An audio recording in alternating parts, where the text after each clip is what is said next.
Shalom Bapak Ibu. Ya, salam tetap tegar, teguh dan kuat kokoh selalu untuk berbagai musim kehidupan. Ya, Roh Allah yang perkasa ada di dalam Anda. Ayat favorit kita, Allah memberikan kepada kita bukan roh ketakutan, melainkan roh yang membangkitkan kekuatan. Ini dalam bentuk aktif, membangkitkan kekuatan, membangkitkan agape love, kasih, pengorbanan di dalamnya, kemurnian, ketulusan, pengabdian begitu ya, yang tidak pernah mengenal lelah begitu. Tapi roh itu juga membangkitkan spirit disiplin ilahi, karena menuntun kita dari pertobatan, kedewasaan, teleios, sampai peta teladan Allah semakin nyata dalam hidup Anda. Sehingga orang melihat, wow ini representatifnya Allah ini wakil Allah begitu untuk karya Allah di bumi ini. Dan roh Allah yang ada di dalam saudara, di dalam Anda lebih besar daripada roh yang ada di dalam dunia. Perlu kita pahami kekuatan roh ini saudara. Dan peran roh kudus, roh Kristus di dalam kita. Sebab tantangan itu tidak semuanya bisa diselesaikan secara matematika bukan? Secara ilmu, sains, manajemen begitu, tidak semuanya. Ada yang bisa menurut porsi-porsi kita, prediksi-prediksi, limit-limit yang terbatas.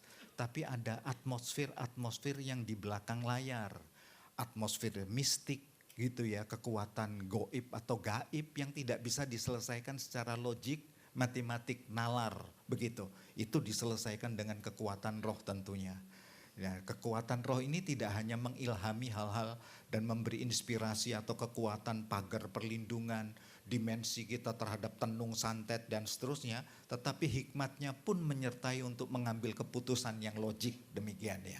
Mari kita lihat tantangan kita ini sebabnya multidimensi.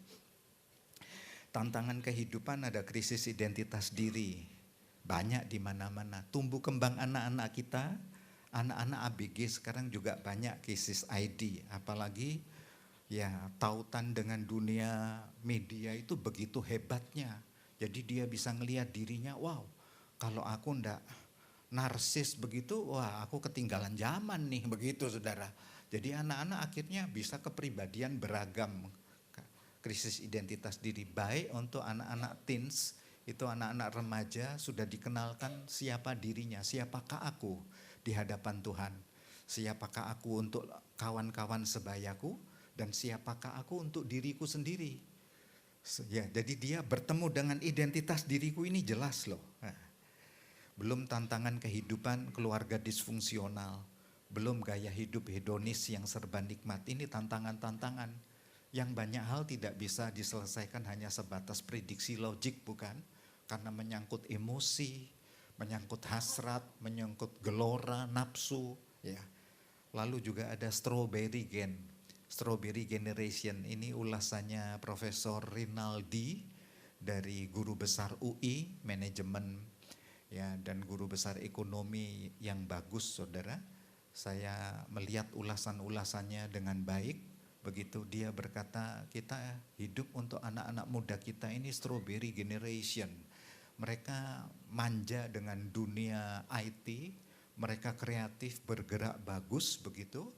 Ya, tapi sayang tidak seimbang dengan karakter. Manakala ada tekanan, goresan sedikit langsung seret, remuk begitu dia. Seperti terkesan luka begitu dalam begitu, kok enggak punya daya tahan. Semuanya serba terfasilitasi, daya juangnya lemah. Begitu, saudara. Ini juga tantangan.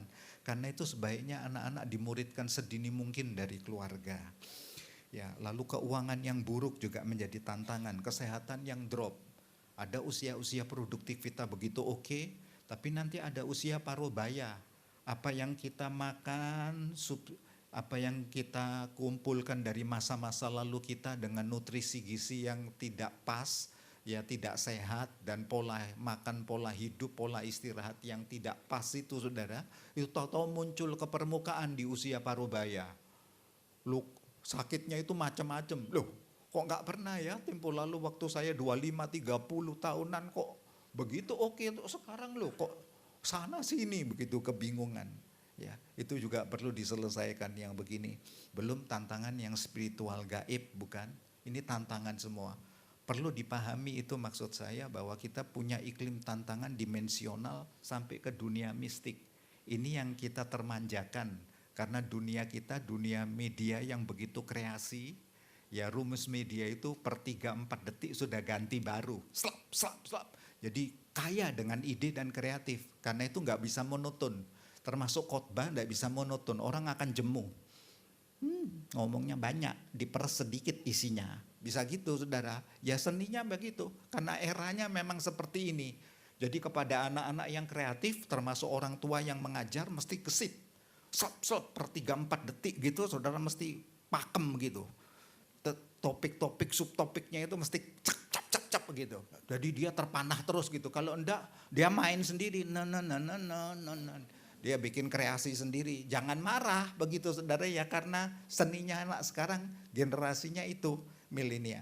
Nah tantangan gaib ini yang rawan, yang tidak disadari salah satunya ini.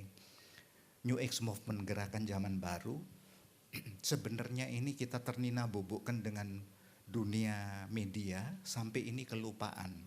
Ini kolaborasi ajaran agama-agama purba Timur Tengah kuno. Jadi di masa sebelum Abraham. Ya, ini paganisme, ritual-ritual, nyanyian-nyanyian mantra, festival para dewa-dewi. Saudara ingat yang barusan diorbitkan begitu keras di Karnival Satanik Brasil, Rio de Janeiro itu saudara, Sao Paulo 11 Februari sampai 25 Februari, 2 minggu berturut-turut, 1 minggu di Rio, 1 minggu di Sao Paulo, tapi di tengah-tengah kena bencana alam musibah. Satu sisi sebagian orang kan berpikir, waduh ini kena laknat dari Tuhan, kapok kan begitu. Tapi sisi yang lain, visinya mereka berhasil. Karena sudah banyak yang jiwa yang dikorbankan, dipersembahkan kepada setan-setan. Mengundang kekuatan alam maut turun itu. Lalu bencana jadi, ribuan rumah, ribuan orang tanpa tempat tinggal, kena banjir besar. Satu sisi kita pikir, wah kena laknat kamu dari Tuhan. Ya memang, wong penyembahan kepada setan kok saudara. Dan ini kekuatannya, dalangnya termasuk di dalamnya Satanic Bible ini. Satanic Church ada di dalamnya ini. Jadi kalau kita berdoa, Bapa kami yang ada di sorga, doanya mereka, Lucifer yang di neraka, dipermuliakan namamu, diputus semua. Yang arah Bapa sorga, Allah Yesus, Allah darah Yesus, di-off-kan semua. Karena itu mereka punya Satanic Bible. Oke, itu ada khotbahnya sendiri yang setan ini ya saudara. Lalu mereka menyatu, kekuatan ini menyatu. Ini toh kolaborasinya berhasil karnival kemarin. Ini kan simbol-simbol dari satanik semua. Ya, Satanic Church kan juga pakai simbol yang sama.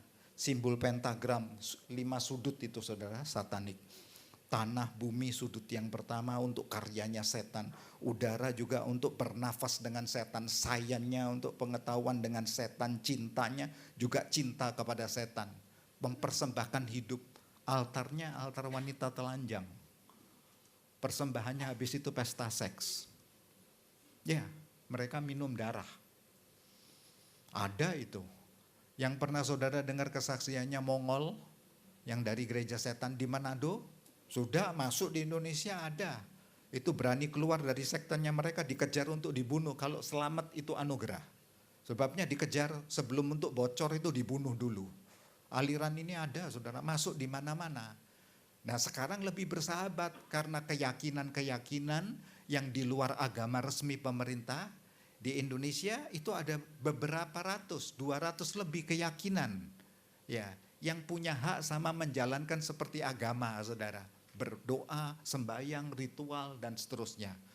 Nah itu, yang begini nih saluran yang empuk untuk mereka masuk. Termasuk paganisme, itu simbolnya ibu bumi. Simbolnya Dewi, kalau di Efesus itu Dewi Artemis, Dewi Diana waktu zaman Rasul Paulus.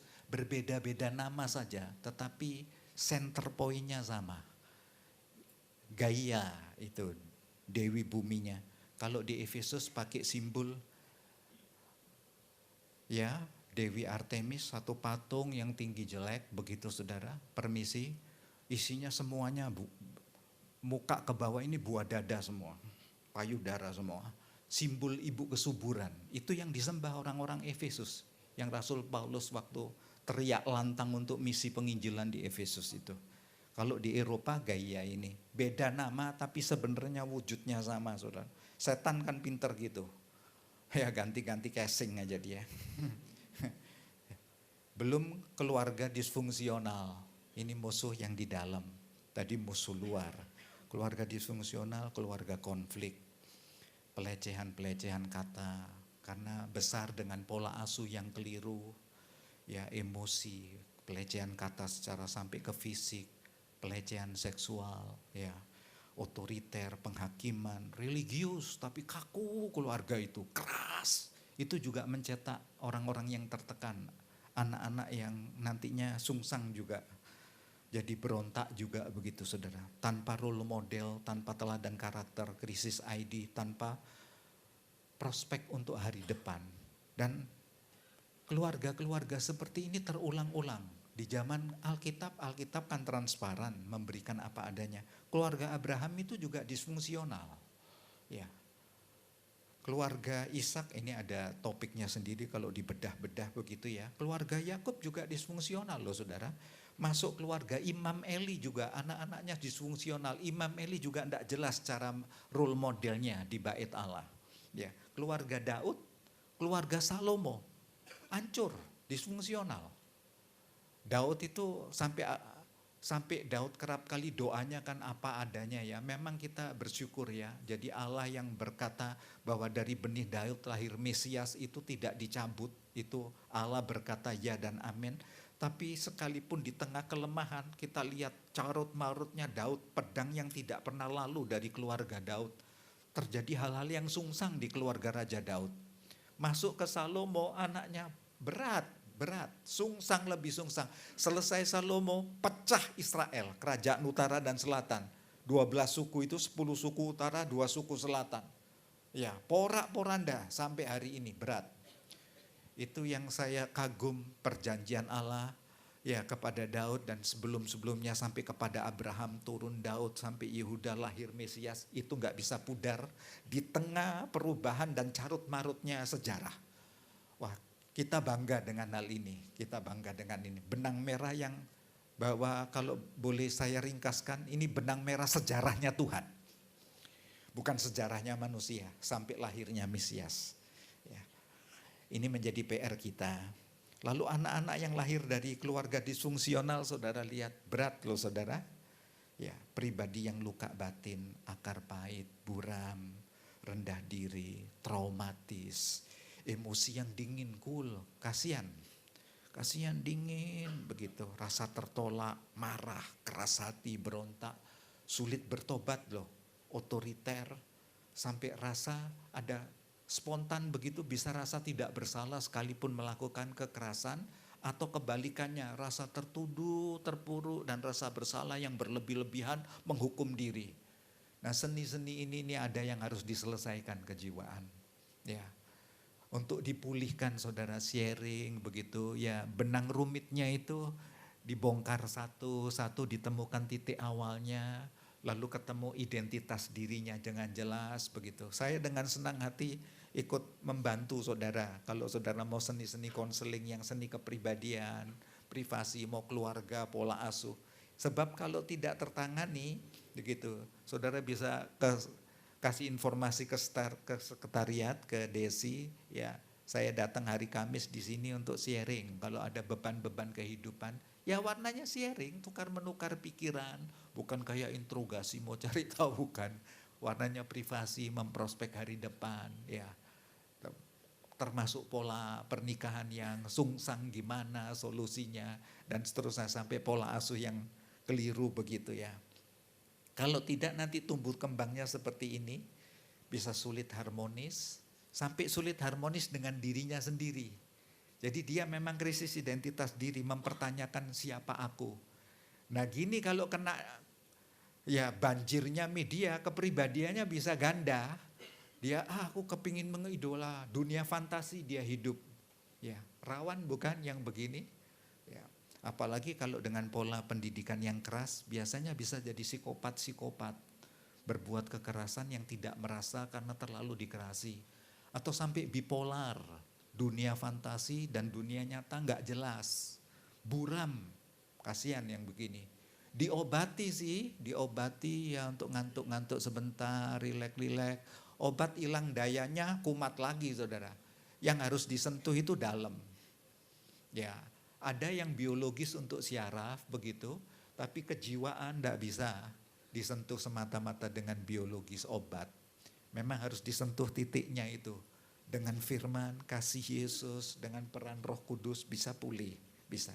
Saya pernah nangani yang begini-begini, dititipi anak-anak yang besar-besar, saat di korban pelecehan ada, yang dijaili ada, yang dipukul anak perempuan, dipukul pakai balok-balok kayu ada, dinyunyuk rokok gini sambil marah, dinyunyuk-nyunyuk rokok kakinya. Begitu ada. Seru-seru saudara. Ada yang tertolak dari kandungan lalu lahir dengan pembangkangan dan marah sekali. Begitu. Wah, marah, kejem gitu. Nggak laki nggak perempuan. Yang begini kan butuh disentuh. Ini kalau nggak pulih saudara, dibawa di rumah tangga. Nggak pulih lagi, dibawa transfer spirit di anak toh, dia mengandung dalam kebencian toh, dengan rasa tertolak. Jadi waktu anak lahir gitu sudah kelihatan itu, bibit penolakannya itu. Ya kami pernah nangani kasus-kasus yang begini, kasihan. Ya, tapi pulih karena berani keterbukaan. Dan warnanya privasi sampai dia bersaksi. Saya enggak bongkar sampai dia sendiri bersaksi. Ya, cantik kayak bintang film, tapi kalau marah dibentur-benturkan kepalanya gini sampai tetes darah. Mami papinya kaya raya sampai nangis, salah apa, saya sudah atur semua warisan buat anak-anak saya. Ya, satu sekolah di luar negeri, satu sudah ada apartemennya dan seterusnya, bisnis saya nanti saya wariskan yang ini. Ya.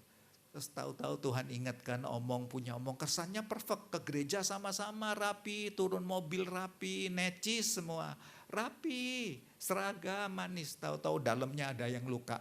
Rumahnya ada kolam renangnya, cakep. Tahu-tahu begitu, ada apa ya Pak, ada apa? Tuhan gerakkan, Bu permisi ya, permisi begitu. Boleh saya tanya, waktu mengandung anak yang terakhir ini pernah ditolak enggak dikasih jamu? Iya, nangis dia, pecah di situ, tar. Ya, saya planning hanya 2 anak Pak tadinya. Ya, jadi sudah satu mewarisi, satu sudah kuliah di luar negeri, sudah apartemen dan satu mewarisi usaha saya. Tapi yang satu ini saya minta, enggak taunya yang terakhir yang lahir perempuan yang paling cantik kayak bintang film, rambutnya panjang. Tapi kalau marah histerisnya ngeri, dibentur-benturkan kepalanya di dinding, di lemari, di pintu, sampai berdarah-darah. Di titik itulah kami temukan rekonsiliasinya, saya sudah bersaksi begini karena sudah sembuh. Lalu dia bersaksi sampai di gereja. Ini anak saya dipulihkan Tuhan. Sudah sembuh benar, berumah tangga, punya anak namanya Stephen, sudah mahasiswa sekarang segini. Keren tau, bisa pulih. Tapi kalau enggak pulih begini saudara, kasihan. Ya.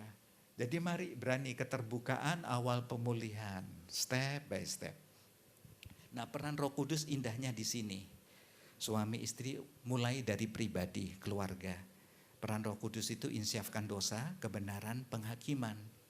Nah, waktu kita diberi titik-titik sadar, firman membukakan itu, ada produksi iman. Amin. Ya, itulah produksi iman aktif, produksi kasih saudara. Harapan timbul untuk hari depan saudara.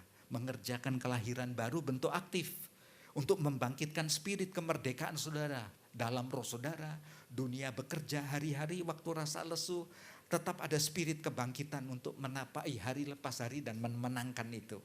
Firman dan roh itu hidup di dalam kita sebagai jaminan untuk terus menyertai kita sampai kita dibawa kepada kemuliaannya.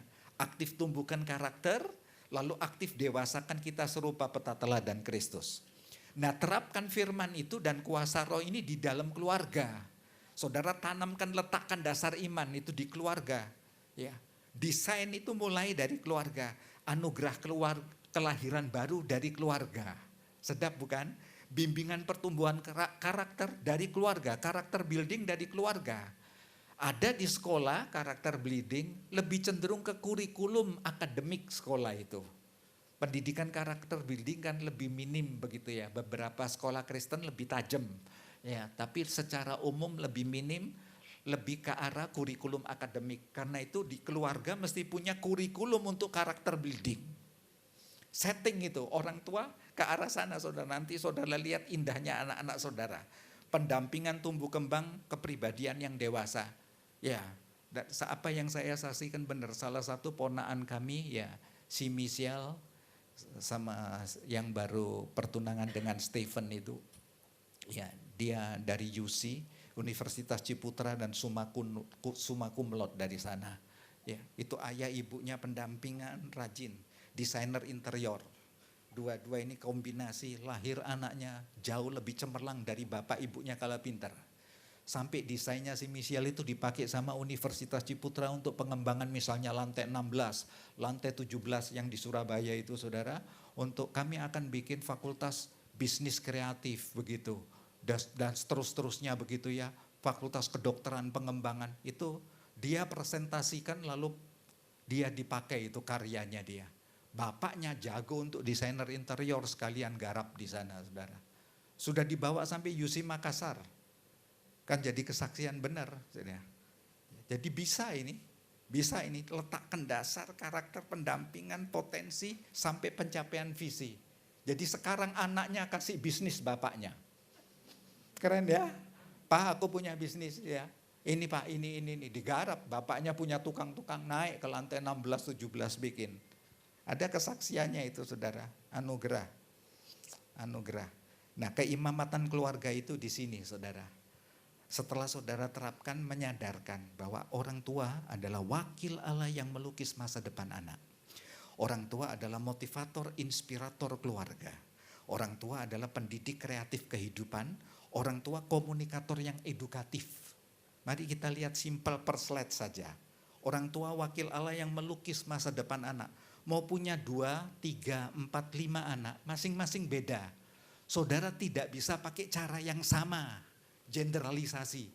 Tiap anak itu spesial, unik, paham aktualisasi diri anak, begitu, identitas ID-nya, sadarkan anugerah, sebab temperamen karakter pasti beda. Anak kembar pun pasti beda, begitu. Ada kemiripan tapi nggak bisa sama mirip itu nggak bisa. Itu keajaiban Tuhan. Potensinya begitu ya, kepribadiannya, lalu dia bisa senang, yang satu senang di komunitas anak-anak media, yang satu senangnya di dunia art seni, yang satu di dunia sains. Itu kebanggaan saudara, nggak bisa sama. Lalu tiap anak bisa punya pengalaman, yang satu kok pengalaman rohaninya kuat, yang satu ini pengalaman sainsnya, yang satu ini pengalaman untuk evaluasi kepribadian. Anaknya pendiam tapi berkarakter, berintegritas, menyelesaikan apa-apa rapi. Itu kan unik tiap anak. Kalau kita bisa setting ini, wah dahsyat anakmu. Dahsyat benar. Orang tua motivator dan inspirator, peletak dasar iman, latih karakter. Orang tua belajarlah jadi konselor bijak. Belajar, ya kan banyak sekarang ya, kita bisa dapat buku-buku, referensi sini sana. Karena saya ambil S2-nya dari konseling dan memperdalam di lapangan, kalau dibutuhkan saudara mau belajar, saya kasih dengan senang hati. GKM mau belajar, ayo saya kasih rumus-rumusnya konseling. Ya, bagaimana menjadi seorang konselor begitu, keunikan-keunikan sifat kepribadian. Orang tua jadi konseling itu bisa untuk wadah cerita. Pak gimana ya Pak, saya punya anak jenis gini, saya bisa jadi konselor untuk anak saya. Apa enggak terhormat saudara? Daripada anak kita cerita keluarga tetangga saudara. Kan manis cerita sama bapak ibunya sendiri. Ya, sampai pendidikan seks edukasi. Ya toh, daripada dia jajan nyolong-nyolong, ya sembunyi-sembunyi begitu, buka-buka. Sekarang tinggal seret. Enggak diminta pun hadir di lembaran tangan kita ini ya toh. Ya, enggak diminta pun dia keluar kok. Di konten-konten itu, ya di beranda-beranda kan keluar. Kasih pendidikan seks anak usia dini gimana, seks anak ABG gimana. Omong, konselor bijak. Jadi nggak usah dimatikan. Jangan macam-macam ya, macam-macam sama alat kelamin. Dikutuk Tuhan, bengkok loh. Kan, itu kan susah, nggak ada ayatnya loh itu saudara, nggak ada ayatnya. Saudara jelaskan edukasinya kan begitu. Jelaskan saja ini loh secara biologis seperti ini kalau kamu melakukan. Secara kejiwaan psikologis ini. Secara rohmu, batin imanmu seperti ini. Kan nyaman. Oh gitu ya Pak. Gitu ya Mak. Ya, jangan mak, Tuhan marah. Kutuk. Klenger. Oh gitu saudara. Teladan moral, pemberi inspirasi. Orang tua pendidik kreatif. Karena itu orang tua rajinlah belajar. Ini dunia media kan keras. Penuh referensi, menyenangkan, cakap metodologi kontekstual. Cakap tiap anak beda, jangan pakai cara sama. Anakku yang ini kok melankolik ya, satu ini sensitif, saya pakai cara yang soft. Yang ini tipenya kolerik ini, asik ini, wah ini gentle ini, senang garis depan apa-apa mau memimpin ini. Step-step saya lebih jelas, integritasnya begini, stuck. Yang ini sanguin, tukang cek rame, cek mana sampai lupa fokus. Opo ya lali aku balik lagi dia. Orang suka dunia iklan kan gitu. Fokusnya kurang begitu, tapi marketingnya pinter. Gitu. Nah, yang begini kan beda-beda toh, orang tua itu pembelajar kreatif itu ya di sini Saudara. Nyaman kan ya. Ayo kalau mau sharing sama saya cerita-cerita. Saya suka cerita yang gini-gini. Ya nyaman lah, 2 jam bisa enggak rasa kalau sudah cerita gini. Udah masuk begitu terus kita cerita anak saya tipenya begini, dipetakan begitu. Ya, orang tua itu komunikator yang edukasi. Edukatif itu komunikasikan, sampaikan pesan edukasi yang mendidik. Dengar dengan hati yang nyaman, senang terima perbedaannya. Oh, analisis pemikirannya begini, solusinya ini gitu ya. Nah kalau semua ini sudah bagus 4, ada tantangan yang berikutnya ujian. Singkatnya di sini, kita hampir selesai ya. Bahwa beritanya ini kan banyak di luar. Gimana Pak kalau saya punya anak, ya artinya wah itu standar bagus. Tapi ini kalau sampai ada cacat-cacatnya gimana? Apa ini bisa dibilang spesial desain? Di luar sana beritanya betapa agung sukses, orang hebat, luar biasa, sukses. Dunia ini kompetisi, kalau kamu lemah minggir kamu. Kalau kamu menang ya kamu kuat, kalahkan, taklukkan yang lain, kan begitu Saudara. Apa begitu caranya? Nah kalau sampai negatif anak saya lemah gimana Pak? Ini solusinya. Jangan putus asa terlalu pagi. Jangan game point terlalu pagi Saudara menghukum diri. Sebab yang lemah dipilih Allah. Ya, untuk mempermalukan yang kuat. Bina. Dan kenyataannya benar itu. Golda Meir itu Perdana Menteri Israel yang keempat, dijuluki wanita besi dalam politik Israel. Bukan hanya Margaret Thatcher kan baru terakhir ini. Karena Golda Meir kan salah satu pendiri negara Israel. Itu kena leukemia loh, kanker darah. Tapi bisa keren, umurnya 80 tahun kok. Kena kanker darah gak mati-mati muda kok. Ya, yang lemah dipilih oleh Allah. Franklin Roosevelt polio. Presiden Amerika ke-32, tapi dalam sejarah Amerika terpilih 4 periode itu baru 1 ini. Wilma Rudolph lahir prematur 2,25 kiloan. Polio lagi tumbuh kembangnya, tapi dia menjadi tumbuh kembangnya pelari olimpiade lari 100, 200, 400 meter 1960 di Roma, 3 medali emas disabet semua sama dia. Saya lihat itu video-videonya mengagumkan dia lari. Padahal pernah prematur dan polio. Kalau ini tidak asing bagi Saudara. Lahir di Melbourne, Nick Vujicic, bukunya banyak di Gramedia bukan? Tetra Amelia, buntung, tangan tidak punya anggota tangan, anggota kaki patah sampai segini. Muncul sedikit kayak 2 jari di sini. Ayahnya programming dan rohaniwan di Australia. Ibunya perawat. Kira-kira punya anak gini gimana Saudara? Wah lebih baik mati. Enggak, ini spesial desain. Ganti konsep berpikir Saudara. Tanamkan orang tua itu wakil Allah untuk melihat masa depan anak. Nak, kamu punya tujuan yang spesial khusus. Dimotivasi oleh ayahnya, tumbuh kembang, umur 21 tahun dia ambil gelar sarjana akuntansi perencana keuangan loh Saudara. Dari motivasi ayah ibunya yang aktif akhirnya menjadi motivator dunia. Keren bukan? Cacat loh. Ya. Menikah lagi Saudara. Kan buntungnya di sini, enggak buntung di sini, buntungnya kan bawah sini. Menikah punya anak Saudara, ya. Sudah anaknya sudah tumbuh kembang, sudah lucu. Lucu, saya suka ketawa juga kalau belajar biografinya dia. Wong sudah buntungan seperti itu, sukanya main papan selancar lagi. Pernah ke Indonesia loh ini saudara. Naik di mimbarnya nggak mau dibantu. Enggak, saya mau naik sendiri. Di Jakarta, dia naik mimbarnya yang kayak lembah pujian lautan, diangkat sama dagunya begini kok. Dia jumping gini, siut, cepluk. Waduh, mau bangun gimana, nggak ada kaki, nggak ada tangan. Nekuk kayak pemain balet, syacak, cilu, wah pada kagum deh, kok bisa begitu. Keren bukan orang kayak gini, cacat loh ini, spesial desain ya.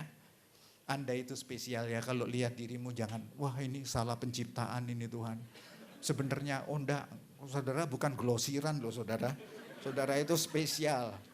Untuk segala penciptaan di muka bumi ini semua pakai firman. Firman, bersabdalah jadilah benda penerang langit toh, tanah, tumbuh-tumbuhan dan seterusnya toh. Tapi untuk manusia Allah enggak cukup begitu. Spesial desain, ada kata yatsar. Allah mengukir, menoreh, melukis. Iya. Alisnya, hidungnya, senyumnya. Jadi jangan pernah ngaca salah penciptaan yo. Hidungnya kok mekar ke atas gitu. Jangan salah penciptaan. Enggak, itu yang terindah. Sudah enggak usah dioperasi aneh-aneh ya saudara. Ya. Bisa menikmati itu saudara. Pulang memenang ya. Jangan menyerah ya. Amin. Ayo. Haleluya.